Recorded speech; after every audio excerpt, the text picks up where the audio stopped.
ازيكم يا حلوين؟ عاملين ايه؟ وحشتوني جدا جدا جدا. يلا بينا بقى على المكسيك ناكل مكسيكي. اول مرة في حياتي على فكرة اكل اكل مكسيكي. بس تحفة بصراحة. ده مطعم مكسيكي اسمه رانشيرو، ده كان في الفندق اللي انا كنت نازلة فيه. وانا سألت كلمة رانشيرو يعني ايه، سألت مدير المطعم قال لي يعني هي كلمة مكسيكية معناها حظيرة. ده كده المطعم اهو من بره. معلش انا اسفه، المقطع ده انا عملت له فويس اوفر لان هو التوقيت ده كان فيه بقى اغاني ودوشه جامده، فكان صعب التصوير شويه فيه. بصوا بقى كده المطعم اهو. حلو قوي قوي قوي بجد، عجبني فيه ان هم مهتمين بالديكور. بصوا بادق تفاصيل الديكور، يعني هتلاقوا البرانيت والجيتار والشوزات المكسيكي، وبصوا حلو قوي. يعني كده احنا في المكسيك يا جماعه. عجبني كمان ان هم منفذين اسم المطعم بالديكور، يعني زي ما قلت لكم اسم المطعم معناه حظيرة. هم منفذين الكلام ده بالديكور. ديكور يعني في جزء كده ديكور على هيئة حظيرة. بصوا الإضاءة كمان الألوان، لا كل حاجة بصراحة. ده طبعا بجانب الأكل الطعم بزيادة بتاعهم، بقى أكل طعم بجد بزيادة يعني. بصوا البتاع بتاعت الحصان والحبال وعجلات خشب واللي هو التبن والحاجات اللي بتبقى في الحظيرة. بجد حاجة روعة، حلوة قوي انكم تكونوا يعني تكونوا قاعدين بتاكلوا في مكان واخد الطابع بتاعه. يعني مثلا مكان مكسيكي واخد الطابع المكسيكي، مكان اسكندراني واخد الطابع الاسكندراني، فاهمين؟ اللبناني واخد الطابع اللبناني، بيبقى حلو قوي. لان طبعا الراحة النفسية ويعني والحاجات دي بتفرق طبعا. ف والاكل بتاعهم روعه روعه. يعني عارفين لما تاكلوا اكل مختلف احنا مش متعودين عليه بس طعم وحلو، حاجه حلوه قوي. بالنسبه بقى للناس اللي سالتني انتي كنتي نازله في فندق ايه، انا كنت نازله في فندق ديزرت روز الغردقه. دي خامس سنه ليا في الفندق. بس ما كنتش بدخل المطعم ده على فكره، مش عارفه ليه، بس ندمت اني ما كنتش بدخله.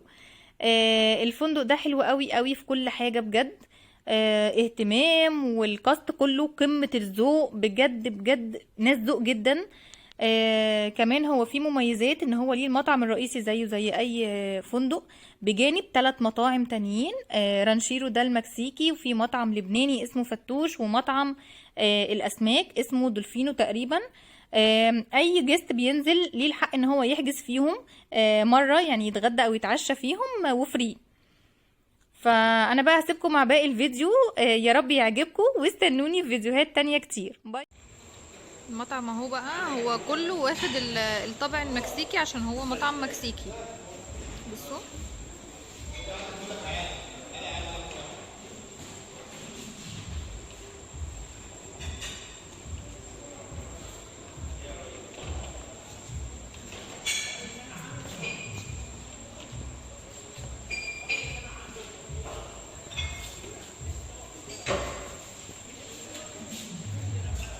الصراحة الديكور فيه روعة.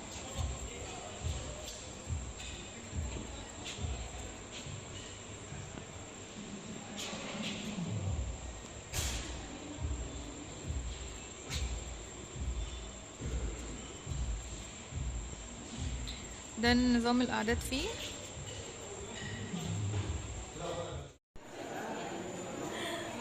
مدير المطعم يا جماعة استاذ اسلام، حاجة كده قمة الذوق بجد. بصوا بقى، عايزه اوريكم حاجه كده في الاول. الاكل اللي قدام ده مش الاكل المكسيكي. ده العشاء بتاع اختي، كان عباره عن ملوخيه بالجمبري ورز ابيض وبانيه.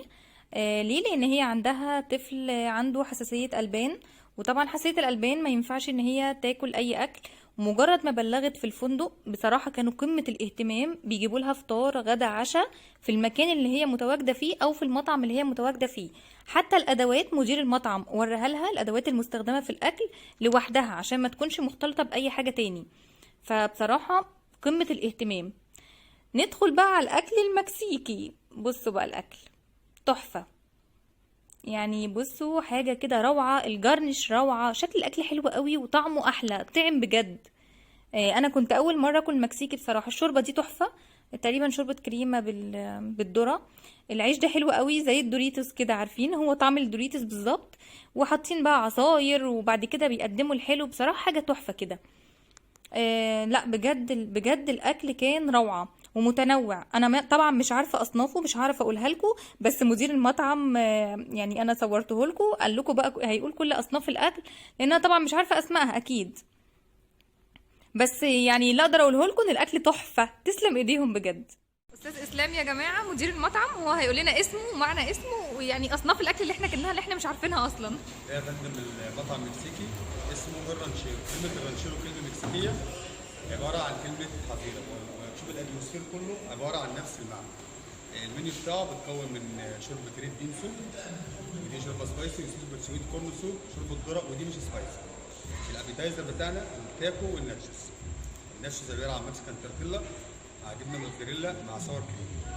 التاكو بيبقى سبايسي نفس الكواليتي بتاعت العيش مكسيكان تورتيلا، وبتبقى سبايسي جواها فلفل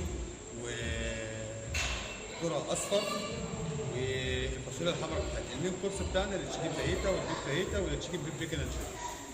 ده الاكل بتاعنا، احنا منتظرين فيه شويه، هو المنيو اكبر من كده بكتير، بس احنا عاملين فرايتي للجسم سبايسي وسبايسي. تمام، احنا بجد بنشكركم جامد. الجميله دي خالص والله، احنا بنشكركم. ميرسي يا استاذ اسلام، بنشكرك بجد على ذوقكم وعلى المكان الروعه ده، والاكل تحفه تحفه بجد، تسلم ايديكم. ميرسي خالص.